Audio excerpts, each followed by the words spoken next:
Hello everyone, welcome back in my YouTube channel physics with Virendra Taylor. तो बच्चों, आज हम बात करेंगे चैप्टर नंबर 7 अल्टरनेटिंग। जो करंट अपने पास चल रहा है उसका न्यू टॉपिक सीरीज में एलआर सर्किट।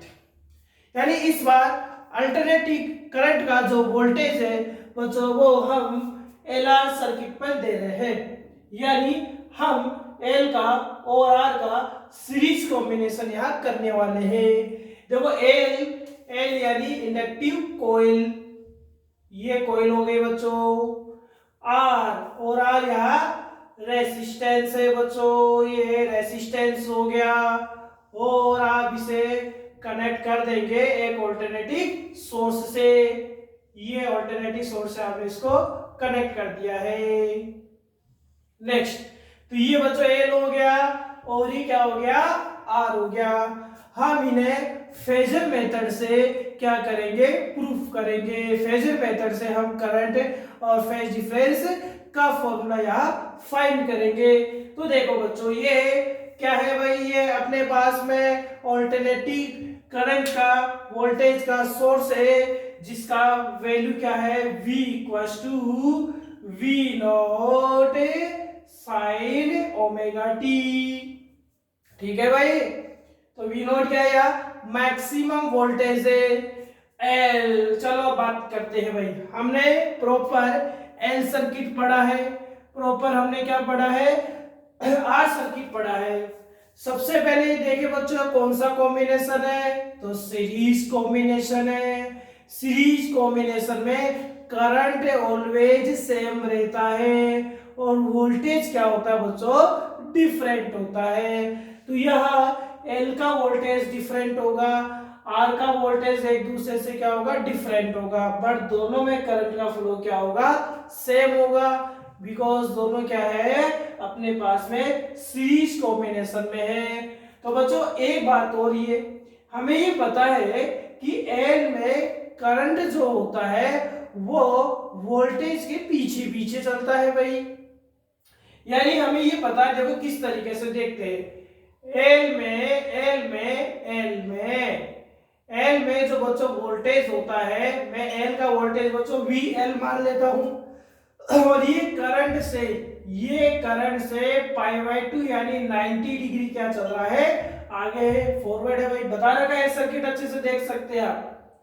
एल सर्किट में जो मैं बता देता हूं, चलो एल सर्किट में बच्चों वोल्टेज जो आता है वो आता था V naught sine omega T, यही देते थे हम उसको। लेकिन करंट एल सर्किट में आता था I naught sine omega t minus pi by 2। ये एल सर्किट में पढ़ा था हमने। यानी एल सर्किट में वोल्टेज जो होता है वो फॉरवर्ड होता है करंट से, कितना, पाई बाई 2 एंगल होता है। बट आर में तो बच्चों दोनों साथ साथ ही चलते हैं।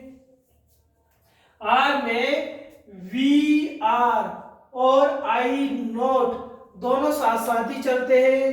क्यों, उसका क्या रीजन है, क्योंकि बच्चों हमें पता है, हमने बता रखा है, आपको समझा रखा है सर्किट कि आर सर्किट में potential V naught sine omega T रहना है वोल्टेज, और करंट क्या रहता है, I naught sine omega T ही रहता है।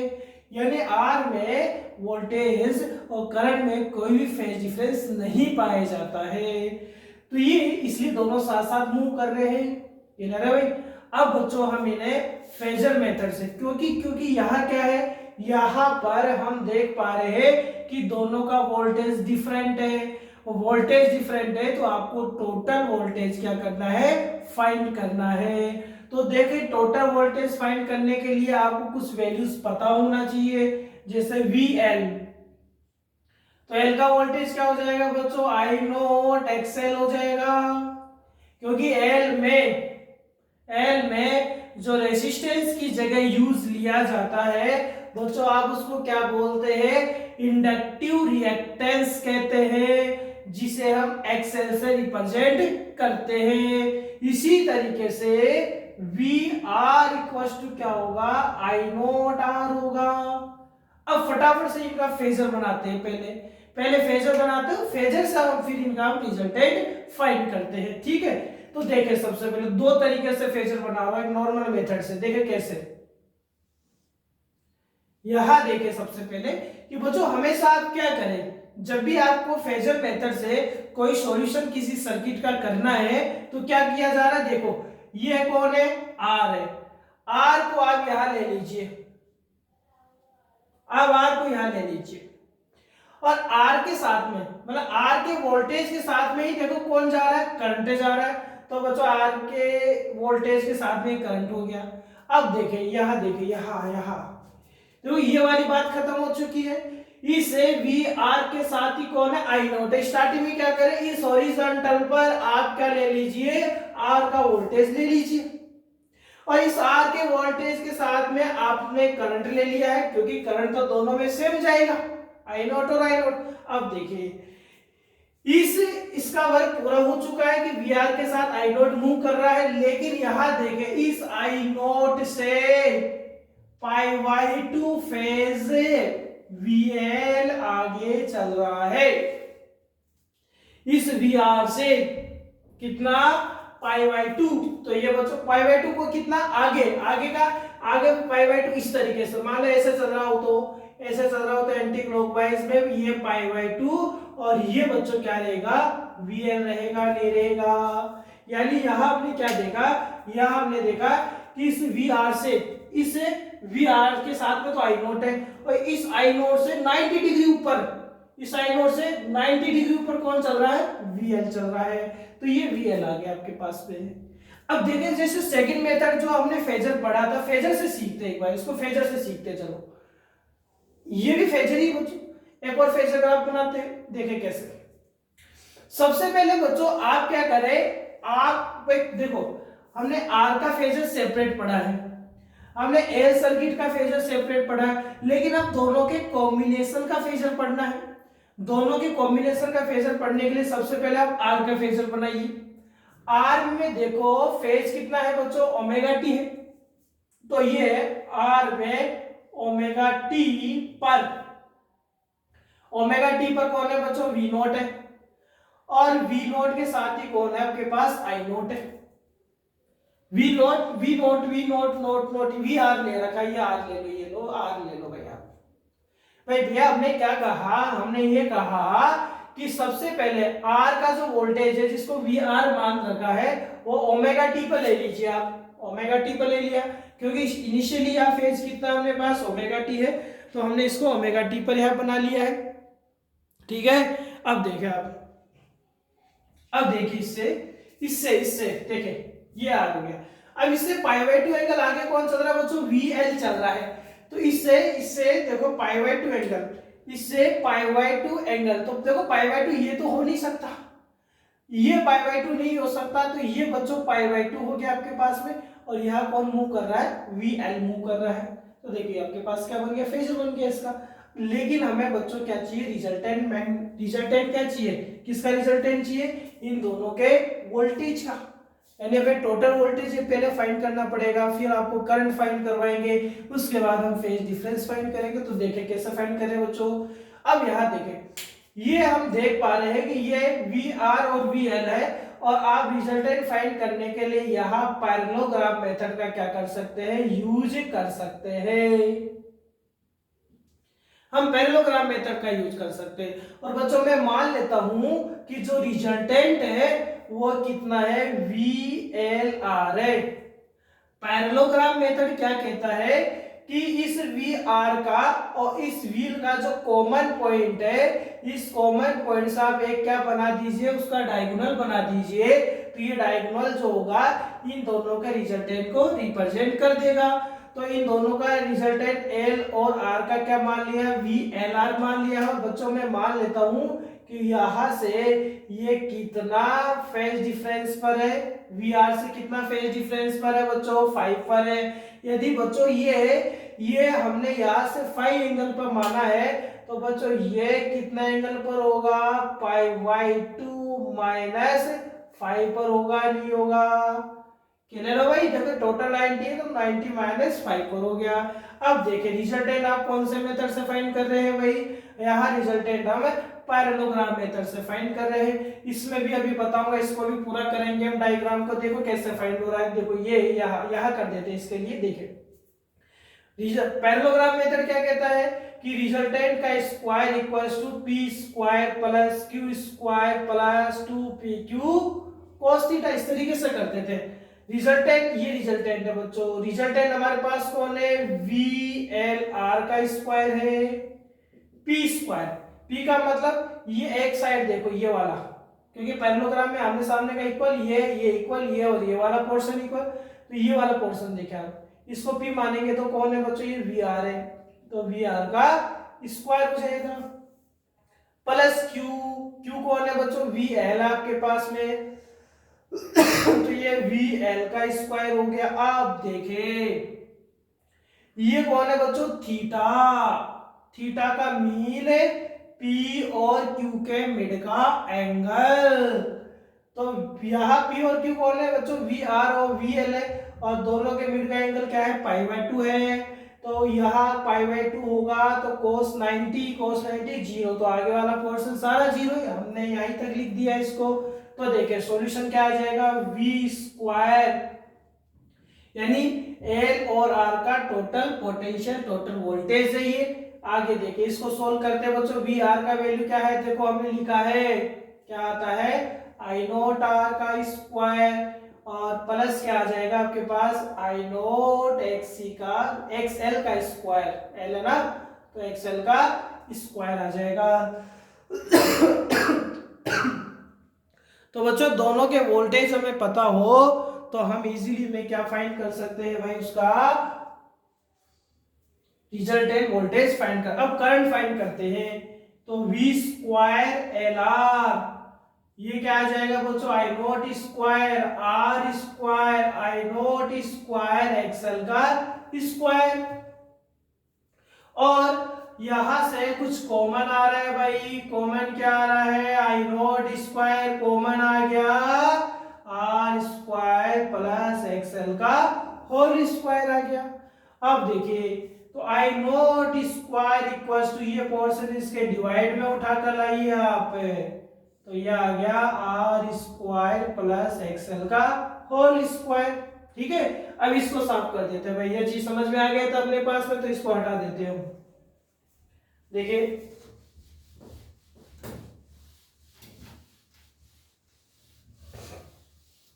देखिए भाई बच्चों, अब तो आई नोट क्या हो जाएगा, दोनों साइड रूट ले लेते हैं, स्क्वायर रूट करेंगे तो आई नोट इक्वल टू क्या आएगा बच्चों, वी एल आर अपॉन क्या आएगा, root R square plus XL का होल स्क्वायर, और इसको लिखा जा रहा है बच्चों V L R upon Z, क्योंकि ये किसकी जगह लिखा हुआ है बच्चों, रेसिस्टेंस की जगह लिखा हुआ है, और इस ऑल्टरनेटिव सर्किट में रेसिस्टेंस कौन होगा, इंपीडेंस होगा, जिसे हम किससे रिप्रेजेंट करते हैं, जेड से। आप मेरे इंपीडेंस वाली क्लास जरूर देखें, मैंने पहले इंपीडेंस रिएक्टेंस जो है सबको डिटेल से समझा दिया था। तो देर जेड क्या है बच्चों, यहाँ आर स्क्वायर प्लस एक्सएल का होल स्क्वायर है, और भी बच्चों इसको मैं क्या लिख सकता हूं, और भी मैं इसको ऐसे लिख सकता हूं ना, आर स्क्वायर, और एक्सएल क्या होता है बच्चों अपने पास में, एक्सएल होता है एल ओमेगा, तो ये एल ओमेगा का स्क्वायर आ सकता है। अब बच्चों यदि ये अपने पास, यानी इसको क्या बोलेंगे, इट इज क्या है बच्चों, ये इंपीडेंस है ऑफ कौन से सर्किट का, आरएल सर्किट का या एलआर सर्किट का इंपीडेंस है, और ये एज क्या है आपके पास में बच्चों, रेसिस्टेंस है। यदि ये रेसिस्टेंस है तो इसका यूनिट क्या होगा बच्चों, ओम होगा आपके पास में, तो इसका यूनिट अपने पास ओम रहेगा। आगे और देखते बच्चों, देखो मैं इसको और कैसे लिख सकता हूं, क्या मैं इसको, क्योंकि मुझे बच्चों यह इंपीडेंस का, आर का, एक्सएल का ग्राफ बनाना है। ग्राफ कैसे बना रहा हूं देखिए आप, देखिए भाई इसको बच्चों कैसे लिख सकता हूं मैं, इसको ऐसे लिख सकते हैं क्या, जेड स्क्वायर स्क्वायर इधर ट्रांसफर करें, आर स्क्वायर प्लस एक्सएल का स्क्वायर, क्लियर है अपने पास, लिखा जा सकता है, बिल्कुल लिख सकते हैं। अब देखो ये कौन है बच्चों, आपके पास हाइपोटेनियस है। देखो कैसे हम इसका ग्राफ बना रहे हैं, एक ट्राइंगल बनाते हैं। तो बच्चों हमें इंपीडेंस का यहाँ ग्राफ बनाने के लिए ट्राइंगल बनाना है, राइट ट्राइंगल बनाएंगे हम। तो ये राइट ट्राइंगल हमने बनाया है। इस राइट ट्राइंगल में आप देखें किस तरीके से हम इसका रिजल्टेंट बता रहे हैं। बच्चों ये कौन है आपके पास, जेड है, और जेड को आप क्या माने, हाइपोटेनियस माने। तो ये बच्चों आपके पास जेड आ गया। और यदि बच्चों मैं ये एंगल मानता हूं, ये एंगल मानता हूं, तो ये आप देखें ये क्या है, ये बेस है भाई अपने पास में। और बेस कौन होगा बच्चों, वी आर होगा, यानी बेस कौन होगा आपके पास, आर होगा। और एंगल का फ्रंट कौन होगा बच्चों, एक्सएल। देखो एंगल का सामने वाला पार्ट कौन है, वी एल। वी एल का मतलब कौन है, एक्सएल ही तो है भाई अपने पास में। तो ये आपके पास क्या रहेगा, एक्सएल रहेगा। तो ये अपने पास में बच्चों इसे कौन से सर्किट का, इस एलआर सर्किट का क्या हो गया, इंपीडेंस का ग्राफ हो चुका है, या इसका डायग्राम हो चुका है। यानी यहां देखें हाइपोटेनस का स्क्वायर इक्वल्स टू परपेंडिकुलर का स्क्वायर एंड बेस का स्क्वायर, आपके पास वही टर्म आ रही है अपने पास में। तो करंट हम फाइंड कर चुके हैं। अब हमें यहाँ पर ये जो फाई है बच्चों, ये जो फाई है, इस फाई का वैल्यू भी फाइंड करना है। और ये फाई यहाँ कौन होगा, फेज डिफरेंस होगा, किसका, रिजल्टेंट का। किसके साथ होगा, वी आर के साथ होगा। और 90 में से इस फाई को माइनस कर देंगे तो क्या आएगा, वी एल आएगा। चलो ठीक है, अब साफ करते हैं इसको फटाफट से। और इस डायग्राम को भी अब हम कंप्लीट करने वाले हैं। किसको भैया, इसको। यानी इन दोनों का जो रिजल्टेंट आ रहा है बच्चों, वो कितने एंगल से आ रहा था आपके पास में, इस वी आर के साथ कितना एंगल से बना रहे थे, फाई से। और कौन से मेथड का यूज करते हुए बना रहे थे, पैरेललोग्राम मेथड का यूज। तो ये पैरेललोग्राम मेथड का यूज करते हुए बनाया, तो ये क्या हो जाएगा, वी एल आर हो जाएगा अपने पास में। ठीक है, मतलब हमने क्या किया है, हमने इसमें पैरेललोग्राम यूज कर लिया है।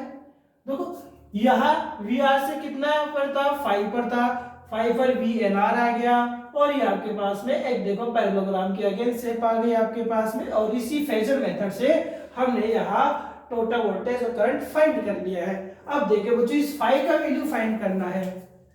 यानी इस फाई का वैल्यू फाइंड करने के लिए पैरेललोग्राम मेथड में आप क्या यूज लेते हैं, tan फाई।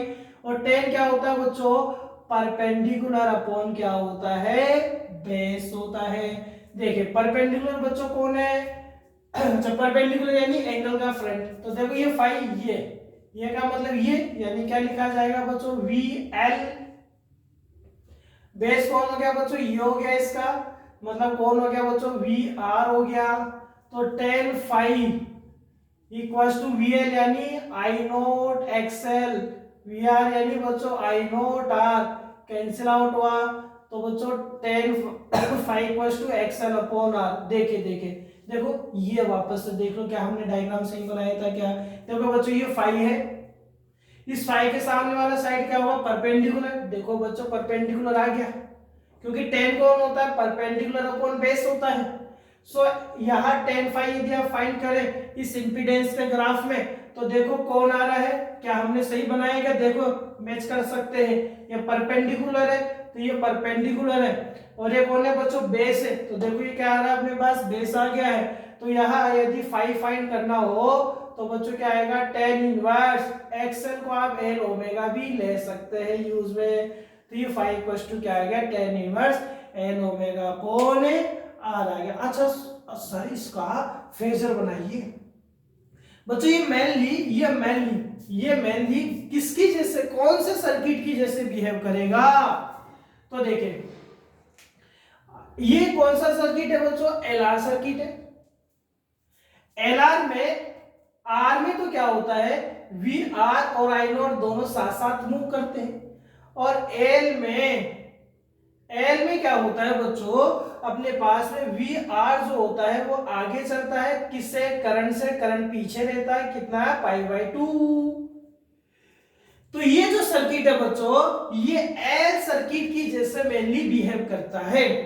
यानी आरएल जो सीरीज सर्किट है मेनली किसकी जैसे बिहेव करता है, एल सर्किट की जैसे बिहेव करता है। तो ये तो बच्चों इसका फेजर हो गया। अब यदि आपसे ये पूछ लिया जाए कि इसका वेक्टर डायग्राम बनाइए, तो बच्चों आप वेक्टर डायग्राम किसकी जैसे बना देंगे, एल की जैसे। और एल की जैसे में इस तरीके से, ये तो बच्चों वोल्टेज था आपके पास में, ठीक है, आप लिख लेंगे टाइम वगैरह। करंट क्या था इसमें पीछे से रहा था, तो करंट आपने एल में इस तरीके से बताया था भाई, ये इस तरीके से बताया था ऐसे। यानी हम बात करें कि यदि आपको यहाँ हम बात डिस्कस कर ले कि भाई मेनली किसके जैसे बिहेव करेगा सर्किट, तो ये एल सर्किट की जैसे बिहेव करेगा। और एल सर्किट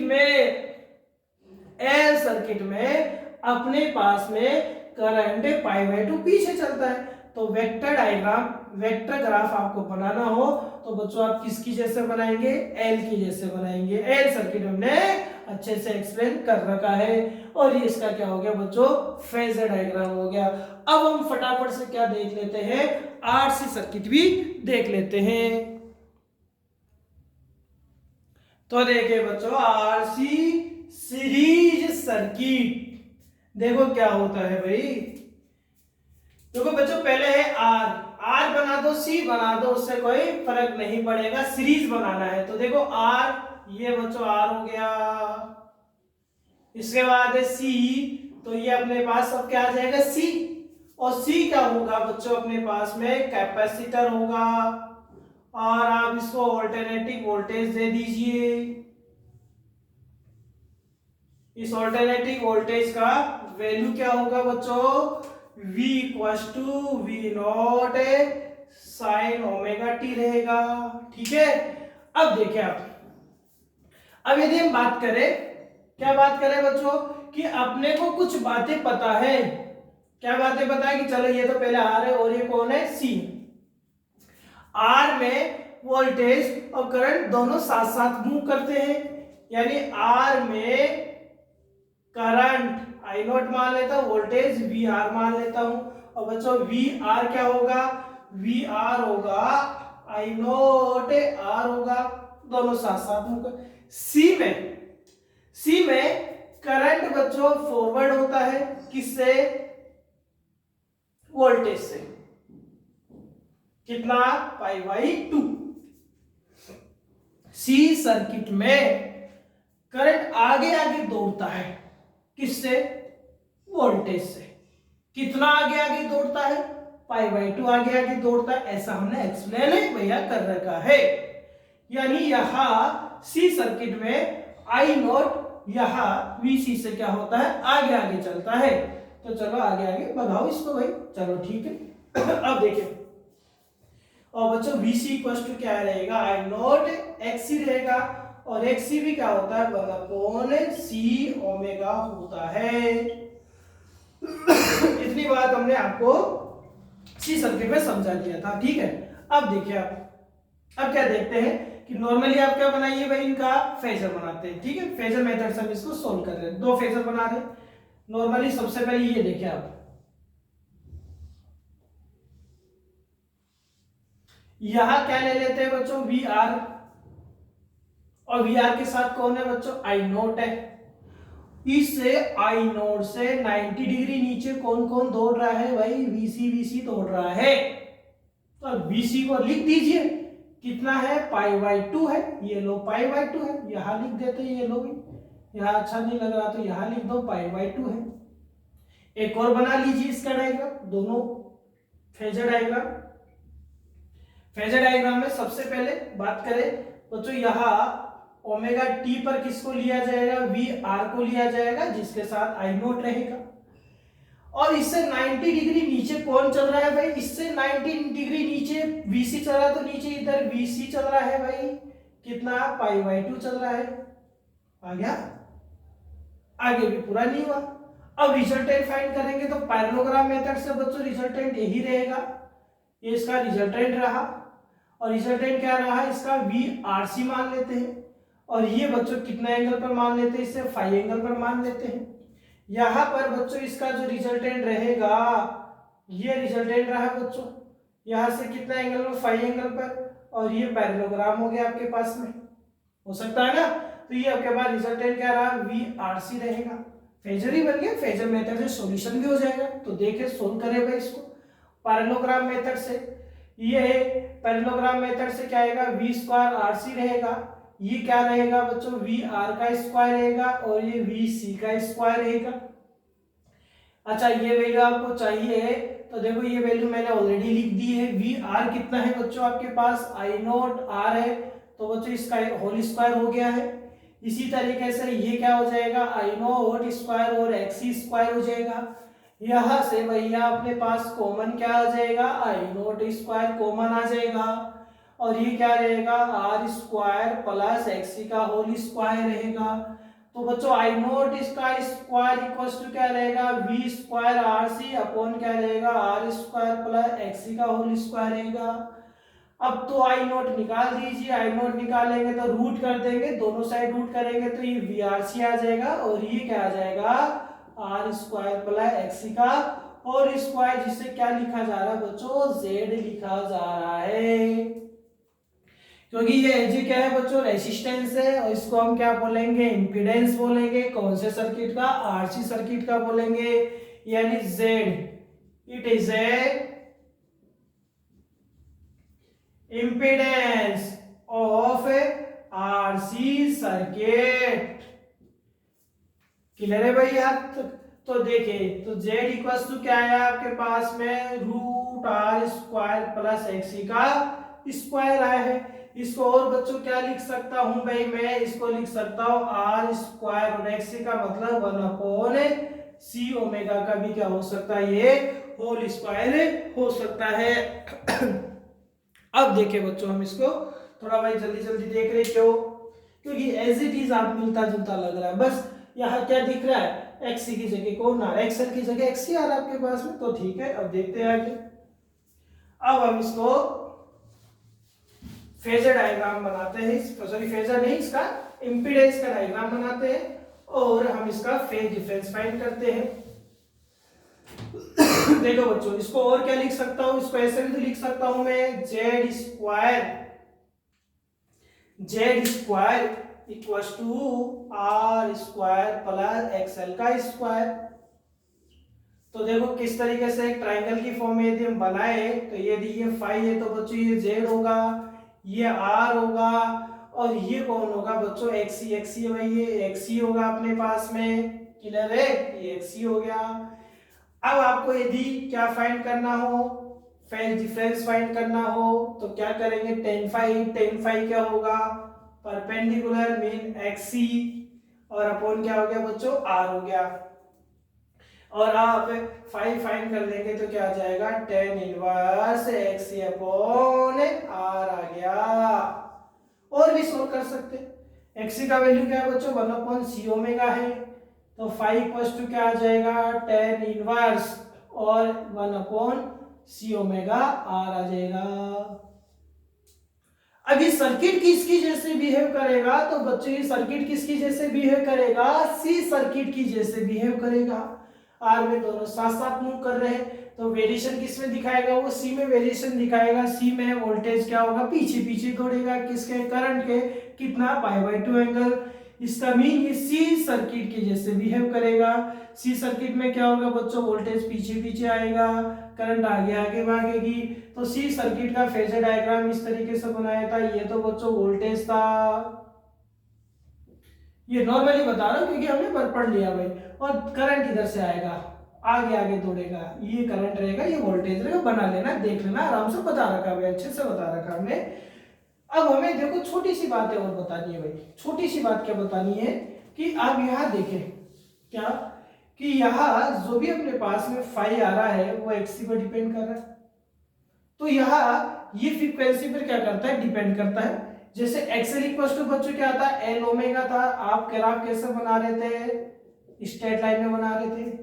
यदि इसका आपको ग्राफ बनाना हो, किसका ग्राफ बनाना हो भाई आपको, ये कौन था, ये कौन था, XC था, XC यानी VC था, यही था आपके पास में। और इधर ओमेगा ले लेता हूं, तो XC एक्स इक्वल टू क्या है भाई अपने पास में, एक्स इक्वल टू क्या है 1/c ओमेगा, ओमेगा और एक्स एक दूसरे के इनवर्सली है, तो ग्राफ ऐसे इंफिनिटी की साइड नीचे की तरफ बनेगा, क्योंकि VC का हाल लेते हैं हमें एक फेजर डायग्राम में नीचे की साइड आते हैं, तो ये इसका क्या हो गया, ग्राफ हो गया।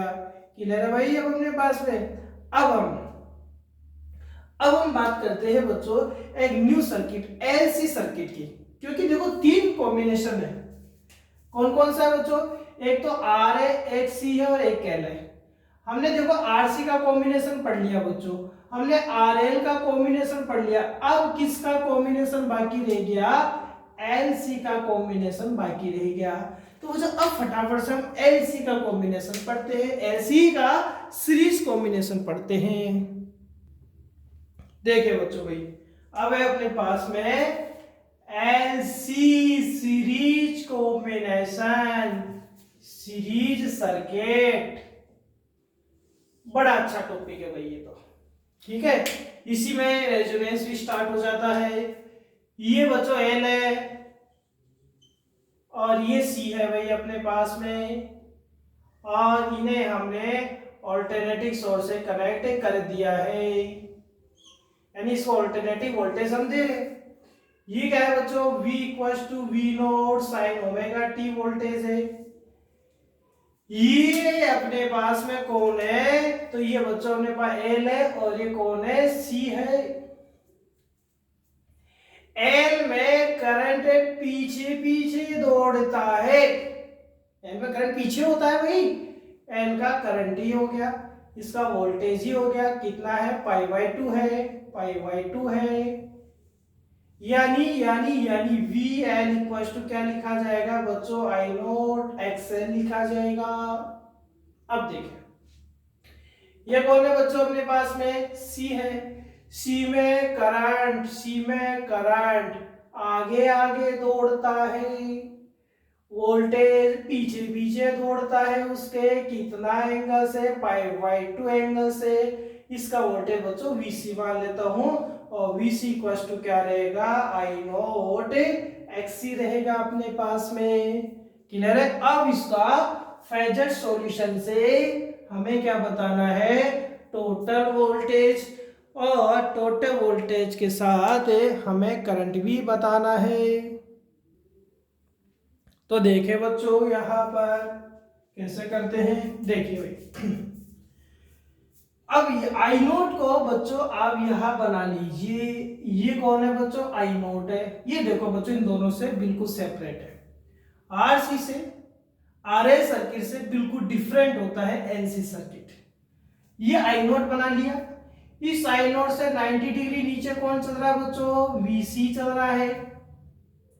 आई नोट से 90 डिग्री नीचे कौन है, वीसी है। आई नोट से 90 डिग्री ऊपर कौन है, वीएलबी है। आई नोट से 90 डिग्री ऊपर बच्चों कौन दिखाई दे रहा, वीएलबी दिखाई दे रहा है। देखे, ओहो खतरनाक मामला। अब इन दोनों का जो रिजल्टेंट है बच्चों वहां पे देखेंगे दोनों एक दूसरे के अपोजिट है, पैरेललोग्राम मेथड ही यूज लेंगे।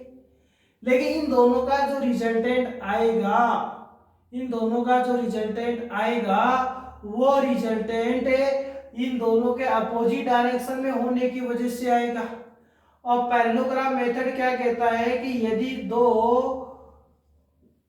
क्वांटिटीज एक दूसरे के अपोजिट डायरेक्शन में हो तो उनमें एंगल 180 रहेंगे, कोस 180 रहेंगे, तो p square plus q square minus 2pq, p minus q का होल स्क्वायर। तो बच्चों r इक्वल टू क्या आएगा, p माइनस q आएगा। ये तब आएगा जब बच्चों p बड़ा हो q से, लेकिन रिजल्टेंट बच्चों q माइनस p भी हो सकता है जब एक q बड़ा हो किससे, p से। हो खतरनाक काम। इसका मीन बच्चों यहाँ 3 कंडीशंस होगी, यहाँ 3 कंडीशन में voltage, total voltage, total current, phase difference हम फाइंड करेंगे, फेजर डायग्राम हम बनाएंगे। फर्स्ट कंडीशन क्या है बच्चों, फर्स्ट कंडीशन p बड़ा हो जाए। मान लो ये कह सकते हैं फर्स्ट कंडीशन क्या होगी, VL बड़ा हो जाए किससे बच्चों, VC से। VL यानी L ओमेगा या ऐसे लिख दो आप, VL का मतलब बच्चों क्या है, VL का मतलब कौन है, I नॉट XL है। I नॉट XL बड़ा हो जाए किससे, I नॉट XC से, और XL यानी L ओमेगा बड़ा हो जाए 1/c ओमेगा से। ये फर्स्ट कंडीशन। सेकंड इसका रिवर्स कंडीशन हो गया। कौन सा कंडीशन हो सकता है, VC ग्रेटर देन हो VL से, या XC ग्रेटर देन हो XL से, या 1/c ओमेगा ग्रेटर देन हो किससे, L ओमेगा से। और थर्ड कंडीशन है दोनों इक्वल हो, VL इक्वल हो VC के, XL इक्वल हो किसके बच्चों, XC के, और L ओमेगा किसके इक्वल हो 1/, वेरी वेरी इंपॉर्टेंट कंडीशन, क्योंकि बच्चों यही थर्ड कंडीशन है, रेजोनेंस की कंडीशन होती है। तो हम बच्चों यह तीन कंडीशन करेंगे। इन दो कंडीशन को मैं कॉमनली समझाऊंगा, कॉमन वे में समझाऊंगा, और थर्ड कंडीशन को हम थोड़ा डिफरेंट मेथड से सीख रहे हैं भाई। तो देखो यहाँ फर्स्ट कंडीशन बच्चों में ले लेता हूं, कौन सी, VL बड़ा हो किससे, VC से। तो देखो ये वाले यहां से हटा देते हैं भाई, यहां से, ठीक है।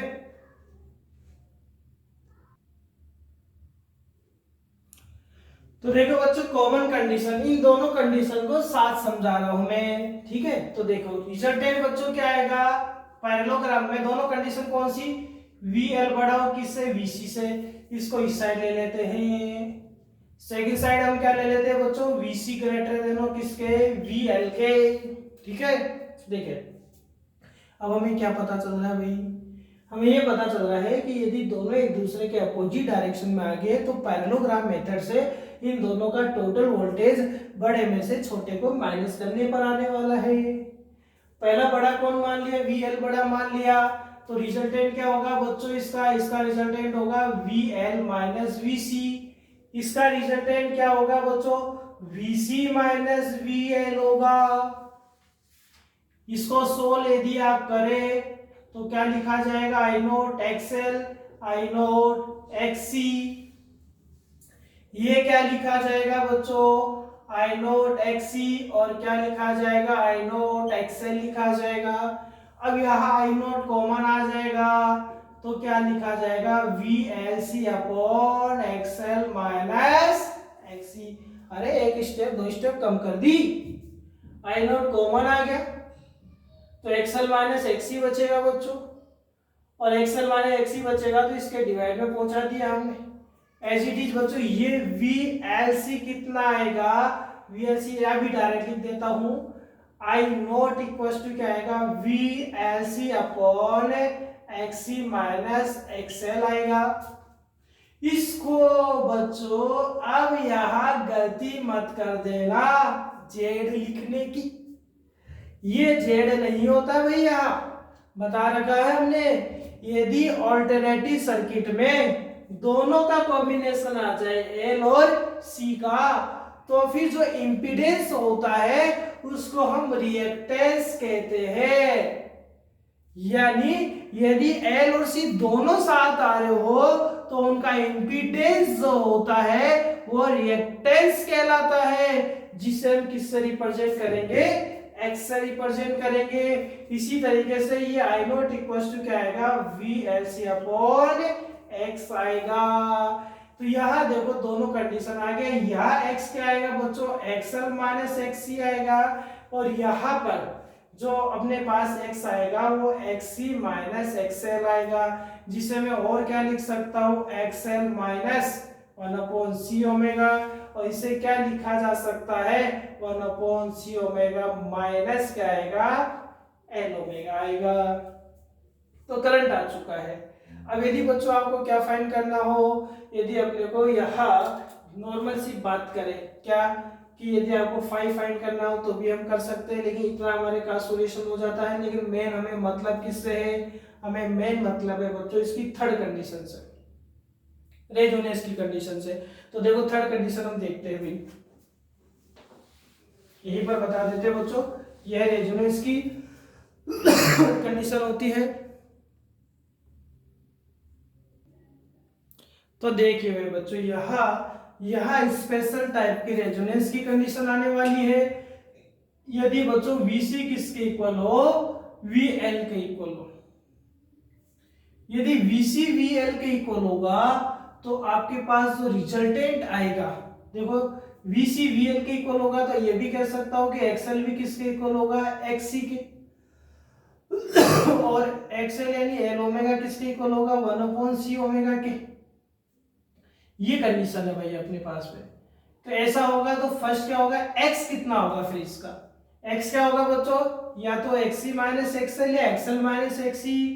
चलो XL माइनस XC, और दोनों इक्वल है तो यहाँ रिएक्टेंस कितना होगा, 0 होगा।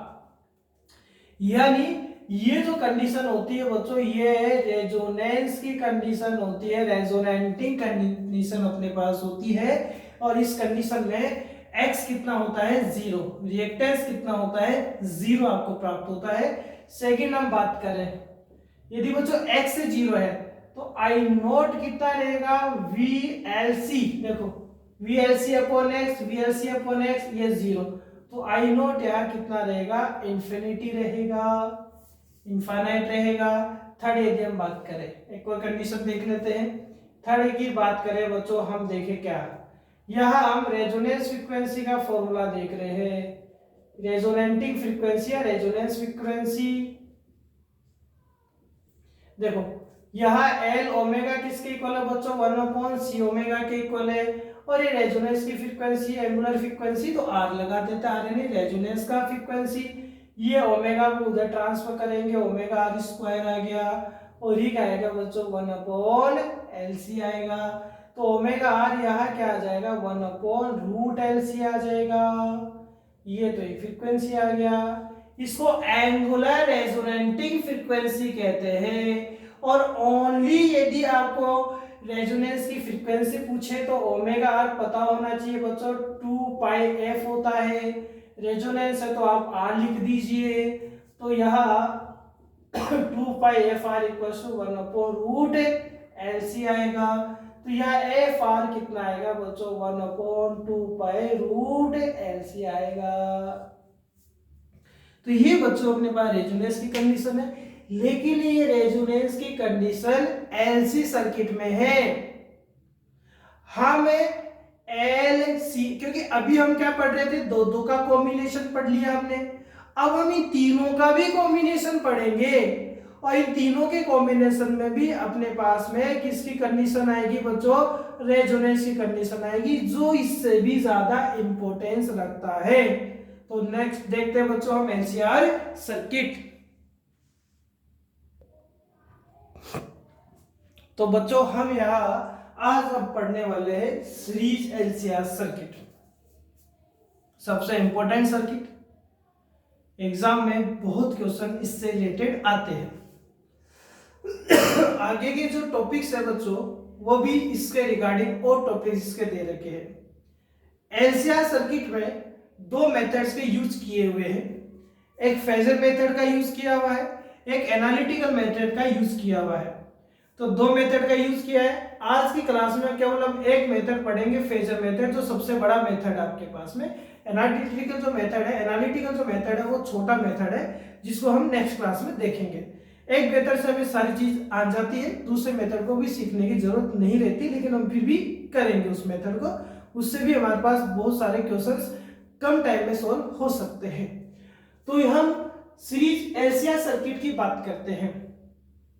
इसमें भी हम 3 कंडीशन अप्लाई करने वाले हैं, जैसे हमने LC में किया था। थर्ड कंडीशन रेजोनेंस का कंडीशन होगा, जो सबसे इंपॉर्टेंट कंडीशन होगा। तो बच्चों अब हम बात करते हैं सबसे पहले कि हम इसको कौन से मेथड से सोल्व करने वाले हैं। तो आज हम इस सीरीज में हम फेजर मेथड का यूज करने वाले हैं बच्चों। हम इसमें फेजर मेथड का यूज करेंगे। फेजर मेथड में सबसे पहले बच्चों आपको क्या कर लेना है, इसका ऑल्टरनेटिव सर्किट जो है वो बना लेना है। सर्किट बनाते हैं तो देखो पहले कौन है, LCR है, RCL कह दो बच्चों, कोई फर्क नहीं पड़ेगा, RCL कह दो, एक ही नेम है। पहले ले लेते, चलो L बना लेता हूं मैं, ये L है, कोइल है, ये C है और ये R है, और इनका कनेक्शन हम ऑल्टरनेटिव वोल्टेज सोर्स से कर देते हैं। और ये क्या है बच्चों, V = V naught sine omega T है। एक हमें अच्छे से समझ में आ गया, सर्किट कॉम्बिनेशन वाले समझ में आ गया, तो ये बहुत अच्छे से आने वाले हैं।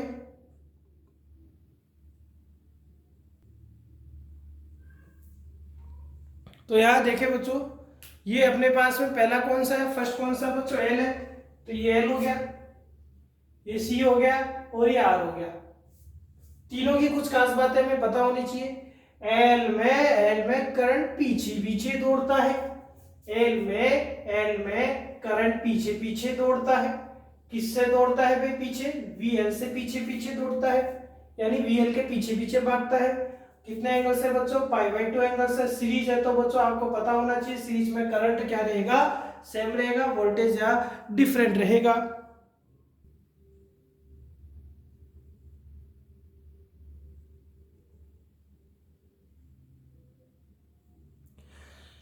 अब सी की बात करते हैं तो बच्चों सी में क्या होगा, सी में कौन होगा, करंट आगे आगे दौड़ेगा, वोल्टेज पीछे पीछे आएगा उसके। वीसी कितना से, π/2 से आर में, दोनों साथ साथ दौड़ेंगे, आई नॉट बी और वी आर बी।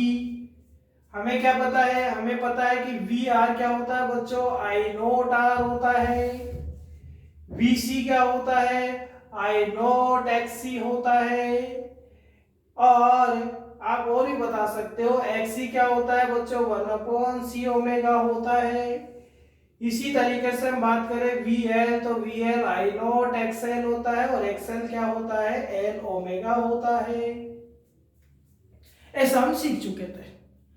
अब हमें पहले बच्चों इसका नॉर्मली फेजर बनाते हैं, और इसमें कंडीशन ले लेता हूं बच्चों। देखो आर भूल जाओ, यदि आर भूलेंगे तो बच्चों एलसी का तो कॉम्बिनेशन आ रहा है ना, और एलसी में हमने कंडीशंस क्या पढ़ा था कि फर्स्ट वीएल ग्रेटर देन हो वीसी के, वीसी ग्रेटर देन हो वीएल के, फिर दोनों इक्वल हो। तो जो कंडीशन इससे पहले वाले एलसी में ली थी हमने, वही कंडीशन हम यहां भी लेंगे। बट इसकी कंडीशन और उसकी कंडीशन में बहुत सारा डिफरेंस अपने पास आने वाला भी है। हालांकि कंडीशन वही होगा, लेकिन रिजल्ट्स जो आएंगे वो डिफरेंट आएंगे आपके पास। रेजोनेंस का कंडीशन उससे थोड़ा सा डिफरेंट हो रहेगा आपके पास में, लेकिन ये बड़े डिटेल से आएगा। तो देखते हैं भैया यहाँ कंडीशन नंबर फर्स्ट, हम फेजर मेथड से देख रहे हैं, तो कंडीशन नंबर फर्स्ट ले जाता हूं बच्चों, यदि VL ग्रेटर देन हो किसके कंपैरिजन में, VC के कंपैरिजन में। ठीक है, अब इसको दो तरीके से बनाते हैं हम, जैसे हमने वहां बनाया था, यहां देखिए आप फर्स्ट ये मेथड। तो देखो बच्चों, इसको आप VR ले लीजिए, और VR के साथ में कौन है, I नोट है, तो ये I नोट बना दीजिए। इस I नोट से 90 डिग्री नीचे VC है। अब VL बड़ा ले रखा है, तो VC को छोटा कर दो बच्चों आप थोड़ा सा, ये VC है। और इस I नोट से 90 डिग्री ऊपर VL है, VL को बड़ा ले रखा है बच्चों आपने, तो VL की लाइन को आप बड़ा बना दीजिए और VC की लाइन को आप छोटा बना दीजिए। तो इस तरीके से नॉर्मली अपने पास में क्या हो गया है, इसका डायग्राम बन चुका है। तो यहां देखिए बच्चों, ये नॉर्मली बन चुका है। ठीक है, अब यदि यहां देखिए आप इसको सेकंड वे में यदि हम बनाएं, तो इसको सेकंड वे में देखो कैसे बनाएंगे, इस तरीके से। ये सेकंड वे में बनाते हैं इसको, देखिए नॉर्मली इसको फेजर की जैसे बना देते हैं, फेजर की जैसे बनाते थे। देखो बच्चों, ये आपको पता है कि ओमेगा टी पर किसको ले लेना है, ओमेगा टी पर आपको ले लेना है किसको, वी आर को। हमने वी आर को कितना ले लिया, ओमेगा टी पर ले लिया है। इसके साथ ही आपको पता है कि वी आर के साथ कौन दिखाई दे रहा है आपको, आई नोट दिखाई दे रहा है, आई नोट है। इससे 90 डिग्री ऊपर कौन चल रहा है, कौन भाग रहा है, वी एल भाग रहा है। इससे 90 डिग्री आगे इधर चल रहा है, आगे इधर मान लेते हैं। कौन भाग रहा है भाई, वी एल भाग रहा है, ये वी एल भाग रहा है भाई, 90 डिग्री आगे भाग रहा है। इससे 90 डिग्री पीछे पीछे कौन आ रहा है, पीछे पीछे इसके धीरे धीरे कौन आ रहा है, वीसी आ रहा है, ये 90 डिग्री, ये 90 डिग्री। अच्छा, वीसी को सर छोटा क्यों बना रहे हो, क्योंकि वीसी का वैल्यू कम लिया है, ये कम लिया है, तो ये अगेन 90 हो गया, टोटल 180 हो गया। अच्छा ठीक है, अब तो यहाँ तीन आपके पास में वैल्यू आ चुकी है वोल्टेज की। तो आपको तो बच्चों क्या करना है, रिजल्टेंट निकालना है। रिजल्टेंट आप तो किसका निकाल सकते हो, 2 का ही निकाल सकते हो। तो 2 का रिजल्टेंट निकाले। पहले बच्चों VL और VC का रिजल्टेंट आप फाइंड करें। Now resultant of VL and VC। आप VL और VC का रिजल्टेंट फाइंड करें और हमें क्या दिखाई दे रहा है, हमें दिखाई दे रहा है कि VL और VC का रिजल्टेंट, इसको भूल जाओ, एक बार इसको भूल जाओ। तो ये LC के जैसे ही तो आ रहा है और LC में रिजल्टेंट कैसे फाइंड किया था, दोनों में एंगल 180 डिग्री है और बड़े में से छोटे को क्या कर दिया था, माइनस कर दिया था। तो ये जो रिजल्टेंट आएगा, ये जो रिजल्टेंट आएगा बच्चों ये आएगा, बड़ा ये है। और ये रिजल्टेंट कितना आएगा बच्चों, ये रिजल्टेंट आएगा VL माइनस VC आएगा। आएगा नहीं आएगा, ऐसे लिख देता हूं, ये लो ऐसे लिख देता हूं। और ये रिजल्टेंट क्या आएगा, VL माइनस VC आएगा। आएगा नहीं आएगा, चलो ठीक है। यानी इसका काम खत्म, सल्टा दिया हमने इसको। क्यों, क्योंकि हमने इन दोनों का रिजल्टेंट फाइंड कर लिया है और इन दोनों का रिजल्टेंट भैया क्या आ रहा है, VL माइनस VC आ रहा है। लेकिन अभी खत्म नहीं हुआ, अरे उसमें तो क्या था, केवल VL और VC था, तो काम खत्म। अब इसमें R भी है, यानी इसका रिजल्टेंट आपको VR के साथ ही फाइंड करना पड़ेगा। यानी बच्चों ये कौन है, ये VL माइनस VC है। अब इसका जो रिजल्टेंट है इसके साथ फाइंड करना पड़ेगा। अब पैरेललोग्राम लगा लीजिए, अब पैरेललोग्राम लगा लीजिए आप, ये पैरेललोग्राम मेथड का यूज कर लीजिए। तो ये बच्चों VLCR मान लेता हूं और ये मैं मानता हूं कितने एंगल पर है, 5 एंगल पर है। तो ये अब पैरेललोग्राम लगा लीजिए भाई, पैरेललोग्राम का मीन ये है बच्चों रिजल्टेंट मान लो आप, ये क्या मान लो आप, रिजल्टेंट मान लो। और ये रिजल्टेंट VR से कितना पर है भाई, 5 पर है, 5 पर है। और ये रिजल्टेंट बच्चों कौन है, VLCR है, ये VLCR कर दिया, ठीक है। अब फाइंड कर लीजिए पैरेललोग्राम मेथड से। मतलब पहले हमने क्या किया बच्चों, पहले हमने 2 का रिजल्टेंट फाइंड किया है, किस किस का, VL माइनस VC का, ठीक है। अब आप इसका रिजल्टेंट इसके साथ पैरेललोग्राम मेथड से फाइंड करेंगे तो क्या आएगा, V स्क्वायर LCR VR का स्क्वायर, और ये क्या आएगा बच्चों, VL माइनस VC का होल स्क्वायर, क्योंकि आगे वाला टर्म तो 0 हो जाएगा, कोस 90 आएगा, क्योंकि ये एंगल तो बच्चों 90 है ना, ये तो एंगल π/2 है, ठीक है। ये वाला जो एंगल आपके पास में, ये तो देखो π/2 आ रहा है आपके पास में। अब इसका वैल्यू पुट कीजिए, तो V square LCR equals to VR। VR क्या है बच्चों, देखो ये रहा, पहले लिख लिया करें आप वैल्यू, आपको खुद को भी याद है, I नोट R का होल स्क्वायर, तो ये कर दीजिए हम, ठीक है। यहां देखो बच्चों क्या आएगा, VL यानी क्या होगा बच्चों, I नोट XL होगा, ये I नोट XC होगा। इसको सोल्व करेंगे तो बच्चों कॉमन आएगा कुछ, I नोट स्क्वायर कॉमन आएगा, ये क्या रहेगा R स्क्वायर और XL माइनस XC का होल स्क्वायर बनेगा अपने पास में, बनेगा नहीं बनेगा, ठीक है बन गया। आपको क्या चाहिए होगा बच्चों, यहाँ से अपने को पता करना होगा क्या, I नोट का वैल्यू पता करना होगा। अच्छा बच्चों में मान लो आपको ये कहता हूं कि VC बड़ा हो, तो अरे VC बड़ा होगा तो ये पोर्शन बड़ा होगा, रिजल्टेंट ये रहेगा, ये VLCR इधर बनेगा, ये VLCR इधर बनेगा, कितने एंगल से, 5 एंगल से। तो हम सेकंड कंडीशन वो भी समझ लेंगे, फर्स्ट कंडीशन समझे, सेकंड अच्छे से आएगी, थर्ड फिर एजुकेस आ जाएगा। तो देखें कैसे, तो बच्चों यहाँ I naught square equals to क्या आएगा, V स्क्वायर LCR, और ये पोर्शन डिवाइड में आएगा R square plus XL minus XC का होल स्क्वायर। तो I नोट यहाँ कितना आएगा बच्चों, VLCR upon root R square plus XL minus XC का होल स्क्वायर। आएगा नहीं आएगा, बिल्कुल आ रहा है भाई, समझ में अपने पास में। यानी हमने स्क्वायर रूट भी ले लिया है और उसको सोल्व भी हम साथ के साथ कर रहे हैं। देखिए अब आगे, ठीक है, ये ठीक है, सेट है, ठीक है। तो आई नोट बाबा कितना आएगा अपने पास में VLCR। ये पूरा टर्म रेसिस्टेंस की जगह लिखा हुआ है, तो इसको क्या लिखूंगा बच्चों, Z लिखूंगा। ये Z कर दिया।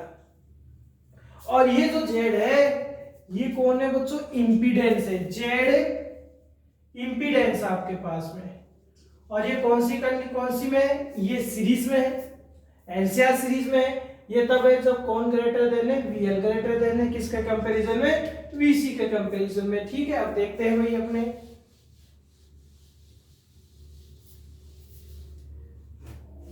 यहां देखते हैं भाई बच्चों, एक मिनट।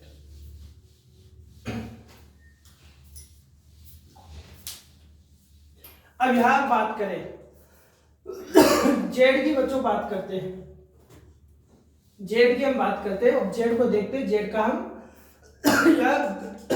डायग्राम भी बनाते हैं। देखिए भाई, तो बच्चों जेड इक्वल टू क्या आया है, R square plus XL minus XC का होल स्क्वायर। तो ये इधर पहुंचा, तो ये जेड स्क्वायर इक्वल टू क्या आ गया, RL और XL माइनस XC का होल स्क्वायर। इंपीडेंस का ग्राफ बना लीजिए ट्राइंगल की फॉर्म में। देखिए ये फाई के सामने ये फाई, तो बच्चों ये फाई कर दीजिए। फाई का परपेंडिकुलर ये, मतलब ये वाला जो पोर्शन है ये परपेंडिकुलर होगा इसमें, XL माइनस XC। अरे देख सकते हैं, हाइपोटेनस का स्क्वायर इक्वल्स टू बेस का स्क्वायर प्लस परपेंडिकुलर का स्क्वायर। तो ये XL माइनस XC हो गया। ये कौन हो गया बच्चों, R हो गया, और ये कौन हो गया, Z हो गया। तो ये अपने पास Z का बन चुका है। अब मेन मुद्दे की बात क्या है कि सबसे पहले आप tan फाई फाइंड करें। फेज डिफरेंस इसमें कैसे फाइंड करेंगे, फेज डिफरेंस क्या होगा बच्चों, परपेंडिकुलर अपॉन बेस होगा tan से। परपेंडिकुलर कौन है, अच्छा सर हम तो इससे फाइंड नहीं करेंगे, तो इससे फाइंड कर लो भाई बच्चों अपने पास में। इससे tan फाई क्या होगा, perpendicular VL minus VC upon base VR हो जाएगा। वही आप सोल्व करेंगे, आई नोट कैंसिल हो आकर अपने पास। चलो इससे सोल्व करता हूं, इससे भी सोल्व करके बता दो, देखेंगे दोनों का वैल्यू सेम आ रहा है। तो देखिए भाई यहां से सोल्व कर लो चाहे। ये कौन है बच्चों, VL minus VC perpendicular side होगा, एंगल का जस्ट फ्रंट, और ये इसका बेस हो गया VR। अब ये VL क्या है बच्चों, ये VL क्या है, आई नोट XL है, ये आई नोट XC है, ये आई नोट R है। आई नोट से आई नोट उठ जाएगा, तो बताइए फाई कितना रहा, phi equals to tan inverse XL minus XC upon R। तो देखो बच्चों वही आ रहा है, XL माइनस XC परपेंडिकुलर है और ये बेस आ गया। अब आप और भी वैल्यू पुट कर सकते हैं। XL यानी क्या होता है बच्चों, L ओमेगा होता है, XC यानी 1/c ओमेगा होता है, तो वो वैल्यू भी आप पुट कर सकते हैं। अब मैंने किसकी जैसे बिहेव करेगा सर्किट, तो देखो बच्चों कौन बड़ा है, L बड़ा है। चलो L बड़ा है और L के साथ कौन है, R भी तो है, तो ये RL की जैसे बिहेव करेगा। और RL भी खुद किसके जैसे बिहेव करता है, L की जैसे बिहेव करता है। यानी इसमें ये जो होगा वो L की जैसे बिहेव करेगा। और L में आपने क्या पढ़ रखा है, L में वोल्टेज आगे आगे दौड़ता है, कर ये वोल्टेज है, और करंट बच्चों पीछे पीछे दौड़ता है। पढ़ रखा नहीं पढ़ रखा, तो ये करंट हो जाएगा। यानी यदि अब आपको इसका क्योंकि फेजर डायग्राम हम बना चुके हैं, यदि आपको इसका वेक्टर डायग्राम बनाना हो तो आपको पता होना चाहिए L इसमें ग्रेटर देन है, तो ये सर्किट किसकी जैसे बिहेव करेगा, L सर्किट की जैसे क्या करेगा, ये बिहेव करेगा। अब देखो बच्चों सेकंड कंडीशन में इसी में करेक्शन करके समझा रहा हूं आपको। तो देखो बच्चों सेकंड कंडीशन क्या है, फटाफट से उल्टा कर दो। कैसे, ये कौन बड़ा हो इस बार, VC बड़ा हो। कौन बड़ा है, VC बड़ा हो। तो देखो बच्चों VC बड़ा होगा तो इसमें क्या चेंजेस आएगा, ये कौन रहेगा, इधर कौन रहेगा भाई, VR रहेगा। VR के साथ कौन है बच्चों, आई नोट है। देखिए चलो अब आइए तो बता था, आई नोट से जस्ट नीचे कौन है बच्चों, VC है, इसमें VC बड़ा है। VC बड़ा है आपके पास में, ठीक है, VC बड़ा है, ये VL छोटा है। तो बच्चों ये रिजल्टेंट क्या होगा, ये रिजल्टेंट होगा VL माइनस VC। होगा या नहीं होगा? बिल्कुल होगा। तो फिर इस बार इन दोनों का VR का और इसका भी रिजल्टेंट आपके पास फाई एंगल से ये वाला रहेगा VLCR। अब यहां देख लीजिए कौन बड़ा है, इसको भी साफ करना पड़ेगा। देखिए भाई कौन बड़ा है, बड़े को पहले बना दीजिए, लेकिन उससे पहले आपको VR बनाना होगा। VR के साथ आई नोट चल रहा है, इससे 90 डिग्री ऊपर ऊपर कौन जा रहा है बच्चों, VL है, ये VL है, ये VL है, ठीक है, ये VL जा रहा है, लेकिन VL छोटा है तो छोटा बना दीजिए VL। ये पाई 90 पर है, इससे 90 डिग्री नीचे कौन जा रहा है, VC जा रहा है, तो VC बड़ा है तो बड़ा बना दीजिए। अब इन दोनों का रिजल्टेंट कहाँ है, VR और VC के मिड में, तो ये बच्चों इसका रिजल्टेंट हो गया। कौन हो गया रिजल्टेंट, इसका रिजल्टेंट हो गया बच्चों आपके पास ये कौन है, VLCR। कितना एंगल से है बच्चों, फाई एंगल से। और कौन से मेथड से निकालेंगे, पैरेललोग्राम मेथड से निकालेंगे। हो गया ना, देखो ये कितना एंगल था बच्चों आपके पास, ये एंगल आपके पास कितना है, ओमेगा टी है, बस चेंज कर दिया, इसको नीचे लेकर आएंगे। ये क्या है बच्चों, VC माइनस VL होगा। तो देखो एक साइड तो VC माइनस VL होगी और दूसरी साइड ये साइड इक्वल है, दूसरी साइड ये हो गई, और ये कौन है बच्चों, VR है। तो ये यहां से देखो पैरेललोग्राम मेथड में अप्लाई करेंगे तो यहाँ VLC का स्क्वायर, बहुत इजी इसलिए। अब तो देखो हम बार बार प्रैक्टिस कर चुके तो हमें समझ में आ रहा है। अब लेकिन चेंजेस क्या होंगे, देखो अब ये VL माइनस VC की जगह क्या हो जाएगा बच्चों, VC माइनस VL हो जाएगा। तो आई नोट ये XC हो जाएगा, ये L हो जाएगा। ऐसे ही बच्चों ये C, देखो देखो कितना मजा आ रहा है भाई, है ना। ऐसे ही खास एग्जाम में आ जाए और हम चेंज कर दे, है ना। तो देखिए ये क्या है बच्चों, XC, ये कौन है, XL। तो ये चलो बात आ गई।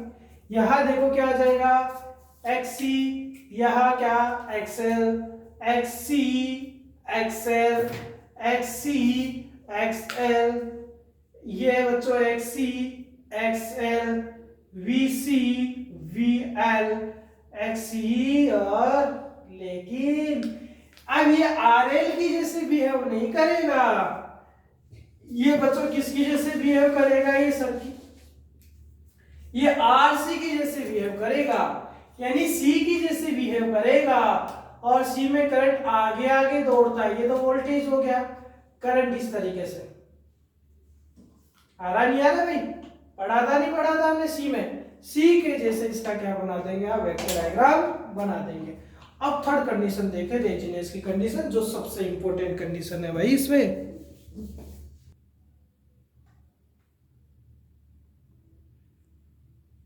देखिए बच्चों सबसे इंपॉर्टेंट सर्किट LCR का रेजोनेंट सर्किट।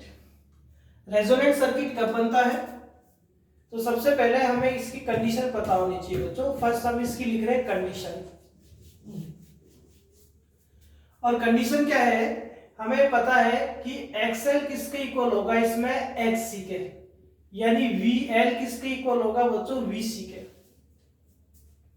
यदि ऐसा होगा तो बच्चों सबसे पहले मतलब आप रेजोनेंट कंडीशन या रेजोनेंस कंडीशन किसको कहेंगे, तो आप किसको कहेंगे, यदि L का वोल्टेज C के वोल्टेज के इक्वल हो या अपोजिट हो, और XL यानी L यानी इंडक्टिव, X यानी रिएक्टेंस। इंडक्टिव रिएक्टेंस यदि कैपेसिटिव रिएक्टेंस के इक्वल होता है तो उसे हम रेजोनेंट का कंडीशन कहते हैं, रेजोनेंस की कंडीशन कहते हैं।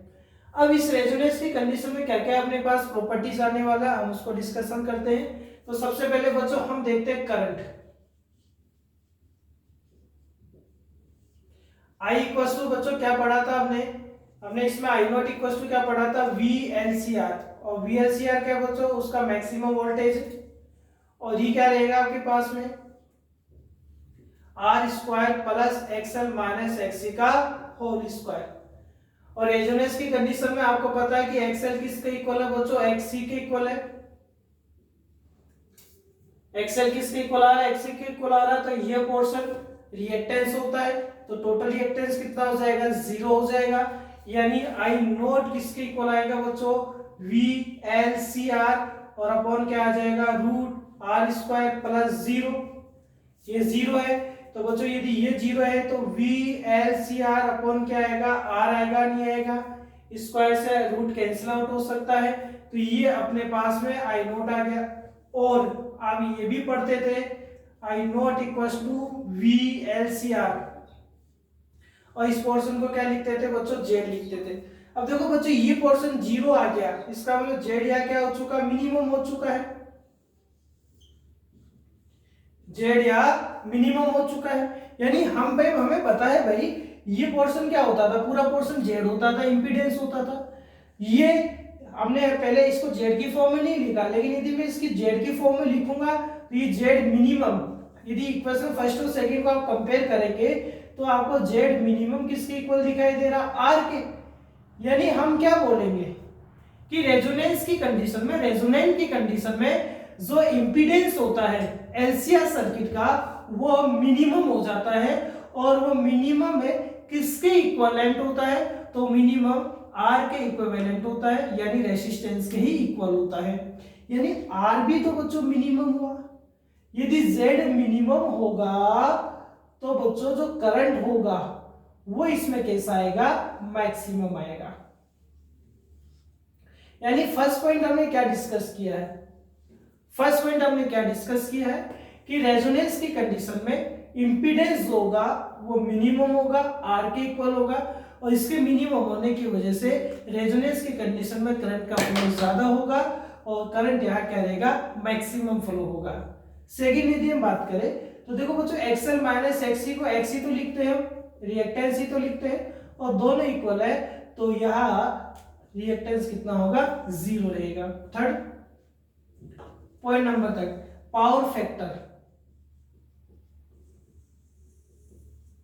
तो जो पावर फैक्टर होता है, चलो इसमें पावर फैक्टर से पहले भी कुछ टॉपिक का डिस्कशन कर लेते हैं, पावर फैक्टर अच्छे समझ में आ जाएगा। चलो ठीक है, अब यहां देखिए आप, तो बच्चों ये वाला आप देखेंगे, जैसे आई नोट आपने क्या पढ़ा, V L C R upon R, तो आपको ये पता चल रहा होगा कि ऐसा करंट जो आता है वो कौन से सर्किट में केवल आर की तो बात कर रहा है, क्योंकि एल और सी तो इक्वल होने के कारण इनका रिजल्टेंट तो 0 हो चुका, यानी इस सर्किट में एल और सी का इफेक्ट खत्म हो चुका, केवल किसका इफेक्ट बचेगा, आर का इफेक्ट बचेगा। मीन ये सर्किट किसकी जैसे बिहेव करेगा, आर सर्किट की जैसे बिहेव करेगा, आर सर्किट की जैसे बिहेव करेगा। तो बच्चों इसका आप फटाफट से क्या निकाल लीजिए, फेज डिफरेंस फाइंड कर लेते हैं हम। फेज डिफरेंस बच्चों क्या पढ़ा था हमने अभी एलसीआर में, tan inverse XL minus XC upon R ही तो पढ़ा था अभी। और वैसे भी समझ सकते हैं कि आर सर्किट में फेज डिफरेंस कितना होगा बच्चों, 0, क्योंकि यदि ये रेजोनेंट सर्किट है जो है वो आर सर्किट के जैसे बिहेव कर रहा है, तो यहाँ फेज डिफरेंस 0 रहेगा। प्रूफ भी कर लेते इसको, तो ये तो एक्सएल माइनस एक्ससी आ रहा था, ये एक्ससी माइनस एक्सएल आ रहा था, कैसे भी है दोनों का वैल्यू इक्वल होगा, तो फाइव इक्वल टू बच्चों क्या आएगा, tan इनवर्स 0, tan इनवर्स 0, तो ये क्या आएगा, 0 तो आएगा। यानी रेजोनेंट सर्किट में अपने पास में सर्किट आर सर्किट की जैसे बिहेव करता है, और यहाँ फेज डिफरेंस कितना होता है बच्चों, 0 होता है। अब देखते हैं बच्चों पावर फैक्टर। पावर फैक्टर क्या है बताइए, तो बच्चों नेक्स्ट टॉपिक आएगा, एक दो टॉपिक के बाद पावर फैक्टर को हम डिटेल से पढ़ेंगे, लेकिन रेजोनेंट सर्किट आएगा तो पढ़ना पड़ेगा। पावर फैक्टर जो होता है बच्चों वो cos थीटा का ही कोएफिशिएंट होता है, थीटा यानी फेज डिफरेंस। यहाँ फेज डिफरेंस कितना ले रखा, 5 ले रखा है, तो बच्चों यहाँ पावर फैक्टर कौन होता है बच्चों, पावर फैक्टर cos फाई ही होता है भाई, cos फाई को पावर फैक्टर बोलेंगे जब हम आगे डिस्कशन करेंगे। तो cos फाई, और फाई यानी फेज डिफरेंस कितना होता है, 0, cos 0 1 होता है 1। यानी रेजोनेंट सर्किट में पावर फैक्टर कैसा प्राप्त होता है आपको बच्चों, मैक्सिमम प्राप्त होता है। नेक्स्ट बच्चों कंडीशन, हम यहाँ रेजोनेंट एंगुलर फ्रीक्वेंसी फाइंड करते हैं बच्चों। यहाँ रेजोनेंट एंगुलर फ्रीक्वेंसी या ओनली फ्रीक्वेंसी का फॉर्मूला फाइंड करते हैं। तो देखो बच्चों एक्सएल इक्वल्स टू क्या पढ़ा हमने, XL equals to XC, XL यानी एल ओमेगा, ये 1/c ओमेगा इक्वल है। तो बच्चों आर कर दो, रेजोनेंट सर्किट है ना, ये किया है भाई हमने, कंटिन्यू करते हुए आ रहे हैं अभी आज की क्लास में। तो बच्चों omega R square equals to क्या आएगा, 1/LC आएगा। तो ओमेगा आर आ गया 1/√LC भाई बच्चों, आया नहीं आया। अब ये भी पता है कि omega are equals to 2πf होता है। तो बच्चों या 2πf आर यदि आप वैल्यू रखेंगे तो ये 1/√LC, तो एफ आर क्या आ जाएगा, 1/2π√LC आ गया। ये अपने पास क्या आ गया, रेजोनेंस फ्रीक्वेंसी आ गई। और देखते हैं भाई हम, यानी बच्चों हमने रेजोनेंट सर्किट में क्या सीखा है, एसआर में करंट मैक्सिमम होता है क्योंकि जेड मिनिमम होता है, वो आर के इक्वल होता है। टोटल रिएक्टेंस 0 होता है। सर्किट आर सर्किट की जैसे बिहेव करेगा, फेज डिफरेंस 0 आएगा। फेज डिफरेंस 0 आने से पावर फैक्टर मैक्सिमम आएगा। और यहाँ हमने उसका एंगुलर फ्रीक्वेंसी भी फाइंड कर लिया। अब बच्चों हम ग्राफ्स देखते हैं भाई। तो बच्चों अब हम पढ़ेंगे रेजोनेंस कर्व। बच्चों रेजोनेंस कर्व जो है इस रेजोनेटिंग कंडीशन की ही पढ़े जाएंगे। और हम 3 कर्व पढ़ते हैं। फर्स्ट कर्व पढ़ेंगे बच्चों आई और एफ। एफ भी हो सकता है बच्चों, ओमेगा भी हो सकता है, एफ भी हो सकता है, ओमेगा भी हो सकता है, एफ भी हो सकता है, ओमेगा। करंट और हम एफ के बीच में पढ़ेंगे फ्रीक्वेंसी। हम इम्पीडेंस और एफ के बीच में पढ़ेंगे। एक्सएल और एक्सी का हम एफ के साथ भी कर्व पढ़ेंगे। तो देखिए first curve, curve number first की बात करते हैं। ये कर्व नंबर बच्चों सेकंड बनाएंगे, ये कर्व नंबर थर्ड बनाने वाले हैं। या एफ, एफ सभी में एफ भी हो सकता है, ओमेगा भी हो सकता है। और रेजोनेटिंग कंडीशन पढ़ना है तो बच्चों मैं मान लेता हूं कि ये वाला कंडीशन रेजोनेटिंग कंडीशन है, यह रेजोनेंस है। इस कंडीशन में क्या हो रहा है, रेजोनेंस हो रहा है अपने पास में, ठीक है। अब हमें देखना है ये कौन है बच्चों, पहले आई का बना देते हैं। ये जेड है, यह बच्चों एक्सएल और एक्सी का दोनों का मिक्स में बनाते हैं, ठीक है। अब देखिए आई क्या है बच्चों, ये रेजोनेटिंग कंडीशन है, तो ये लो ये रेजोनेटिंग कंडीशन है, यहाँ ये रेजोनेटिंग कंडीशन है, यहाँ ये रेजोनेंस हो रहा है, ठीक है, यहाँ ये रेजोनेंस हो रहा है। तीनों कर्व को आप एक साथ समझेंगे तो बड़ा अच्छे से समझ में आ भी जाएगा, ठीक है। तो समझते देखो फर्स्ट कर्व जो है वो आई और किसके बीच में, फ्रीक्वेंसी के बीच में है। तो देखिए बच्चों फर्स्ट कर्व देखिए आप, ठीक है। फर्स्ट कर्व देखते हैं हम, यहाँ देखिए। तो बच्चों स्टार्टिंग में कर्व की बात करें, अच्छा कौन सा करंट है बच्चों, आईआरएमएस करंट है, ठीक है। या लिख देते हैं ये आईआरएमएस करंट है। यहाँ देखिए कि बच्चों जैसे मान लो कोई फ्रीक्वेंसी है, उस फ्रीक्वेंसी का वैल्यू आपके पास कम है, किसके कंपैरिजन में, रेजोनेंस के। इस साइड में क्या होगा, जो भी फ्रीक्वेंसी होगी, मान लो बच्चों F2 मान लेता हूं, वो ज्यादा होगी किससे आपके पास, FR से। एज इट इज वही कंडीशन इनमें भी चल रहा है अपने पास। हमें ये पता है कि रेजोनेंस की कंडीशन में करंट क्या हो जाती है बच्चों, मैक्सिमम हो जाती है। मान लो पहले जो वैल्यू है फ्रीक्वेंसी F1 का वैल्यू FR से कम है, लेकिन यदि इस F1 का वैल्यू हम बढ़ाने लग जाए, सुनना देखो मैं क्या बता रहा हूं, यहां रेजोनेंस की कंडीशन है और हमें ये पता है कि रेजोनेंस की कंडीशन में करंट मैक्सिमम हो जाता है, जेड इंपीडेंस मिनिमम हो जाता है। तो हमें केवल इतना ही बताना है यार कि करंट तो क्या होता है बच्चों, इंपीडेंस में मैक्सिमम होता है, सॉरी रेजोनेंस में मैक्सिमम होता है, और जेड क्या आता है बच्चों, मिनिमम आता है, वो जेड मिनिमम आर के इक्वल आता है। और ये तो नॉर्मल सा ग्राफ है जो हमें पता भी होता है। हमें पता होता है कि एक्सएल जो होता है बच्चों एफ के डायरेक्टली प्रोपोर्शनल होता है, because XL equals to L omega होता है, और एक्सी जो होता है वो फ्रीक्वेंसी की क्या होता है, इनवर्सली प्रोपोर्शनल होता है। ये हमें पता है नॉर्मली। तो ये देखो यहाँ मैं क्या चीजें बताने की कोशिश कर रहा हूँ, मैं ये बताने की कोशिश कर रहा हूँ कि यदि मान लो कोई फ्रीक्वेंसी रेजोनेंट फ्रीक्वेंसी की इक्वल होने लग जाएगी तो वहां करंट मैक्सिमम होने लग जाएगा। यदि हमने बात रेजोनेंट फ्रीक्वेंसी की इक्वल यदि किसी की फ्रीक्वेंसी होने लग जाएगी तो वहां जेड मिनिमम आ जाएगा, ठीक है, वो थर्ड अलग सेपरेट है।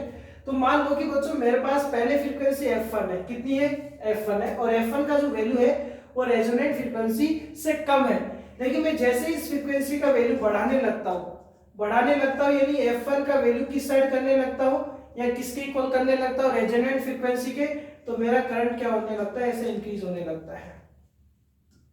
लेकिन मान लो बच्चों मेरा वैल्यू जो है वो F2 है, बट इस बार F2 क्या है, इस FR से ग्रेटर देन है, लेकिन मैं क्या करता हूँ, इस F2 का वैल्यू को क्या करता हूँ, डिक्रीज करता हूँ या इंक्रीज करने लगा हूँ।